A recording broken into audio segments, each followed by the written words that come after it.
Bacaan liturgi Sabtu 20 Maret 2021, hari biasa Pekan Prapaskah keempat. Bacaan dari kitab Yeremia. Nabi berkata, Tuhan memberitahukan ancaman-ancaman yang dirancang orang terhadapku, maka aku mengetahuinya. Pada waktu itu Engkau, ya Tuhan, memperlihatkan ancaman mereka kepadaku. Dulunya aku seperti anak domba jinak yang dibawa untuk disembelih. Aku tidak tahu bahwa mereka mengadakan persepakatan jahat terhadap aku dengan berkata, marilah kita membinasakan pohon ini dengan buah-buahnya.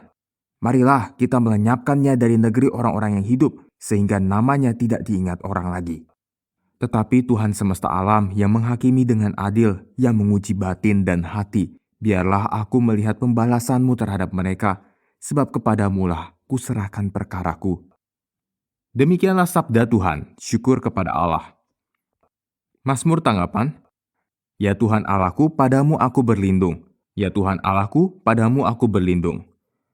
Ya Tuhan Allahku, padamu aku berlindung. Selamatkanlah aku dari semua orang yang mengejar aku, dan lepaskanlah aku, supaya jangan mereka seperti singa menerkam aku dan menyeret aku dengan tidak ada yang melepaskan.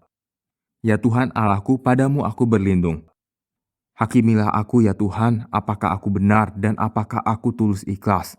Biarlah berakhir kejahatan orang fasik, tetapi teguhkanlah orang yang benar. Engkau yang menguji hati dan batin orang, ya Allah yang adil. Ya Tuhan Allahku, padamu aku berlindung. Perisaiku adalah Allah yang menyelamatkan orang-orang yang tulus hati. Allah adalah hakim yang adil dan Allah yang murka setiap saat. Ya Tuhan Allahku, padamu aku berlindung. Orang yang mendengarkan firman Tuhan dan menyimpannya dalam hati yang baik dan menghasilkan buah dalam ketekunan. Inilah Injil Yesus Kristus menurut Yohanes, dimuliakanlah Tuhan. Sekali peristiwa, Yesus mengajar di Yerusalem. Beberapa di antara orang banyak yang mendengarkan perkataan Yesus berkata, "Dia ini benar-benar nabi yang akan datang." Yang lain berkata, "Ia ini Mesias." Tetapi yang lain lagi berkata, "Bukan. Mesias tidak datang dari Galilea, karena kitab suci mengatakan bahwa Mesias berasal dari keturunan Daud dan dari kampung Betlehem, tempat Daud dahulu tinggal." Maka timbullah pertentangan di antara orang banyak karena Yesus. Beberapa orang di antara mereka mau menangkap dia, tetapi tidak ada seorang pun yang berani menyentuhnya.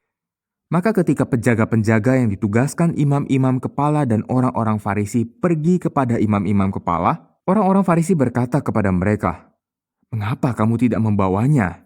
Jawab penjaga-penjaga itu, "Belum pernah seorang manusia berkata seperti orang itu." Jawab orang Farisi itu kepada mereka, "Adakah kamu juga disesatkan? Adakah seorang di antara pemimpin-pemimpin yang percaya kepadanya, atau seorang di antara orang-orang Farisi? Orang banyak itu tidak mengenal hukum Taurat. Terkutuklah mereka." Nikodemus, seorang dari mereka yang dahulu telah datang kepada Yesus, berkata kepada mereka, "Apakah hukum Taurat kita menghukum seseorang sebelum ia didengar dan sebelum orang mengetahui apa yang telah dibuatnya?" Jawab mereka, "Apakah engkau juga orang Galilea? Selidikilah kitab suci dan engkau akan tahu bahwa tidak ada nabi yang datang dari Galilea." Lalu mereka pulang masing-masing ke rumahnya. Demikianlah Injil Tuhan, terpujilah Kristus.